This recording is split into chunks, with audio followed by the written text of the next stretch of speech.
À quoi ça sert? Ça veut dire quoi ça? Pourquoi c'est comme ça? C'est où? C'est qui lui? Un jour, une question. Pourquoi parle-t-on de la traite des Noirs? Le 10 mai, c'est la journée nationale des mémoires de la traite, de l'esclavage et de leurs abolitions.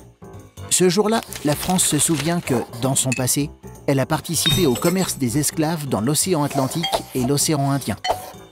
Mais c'est quoi la traite des Noirs? La traite désignait la capture et le commerce de prisonniers africains qui étaient ensuite revendus comme esclaves dans les colonies. Entre le 15e et le 19e siècle, les Français, mais aussi les Portugais, les Anglais, les Espagnols et les Hollandais ont organisé ce trafic d'êtres humains. Des bateaux quittaient l'Europe pour l'Afrique, les cales remplies d'armes, d'alcool, de tissus, de céréales, de vaisselle, de bibelots. En Afrique, ces marchandises étaient échangées contre des prisonniers. Les bateaux repartaient vers tout le continent américain, le Brésil et les Antilles, chargés d'êtres humains. À leur arrivée, ils étaient vendus comme esclaves à des maîtres pour travailler. La majorité a été exploitée dans des plantations de coton et de canne à sucre. Les navires rentraient en Europe, chargés de coton, de sucre, de tabac, de cacao et de café, qui étaient ensuite revendus.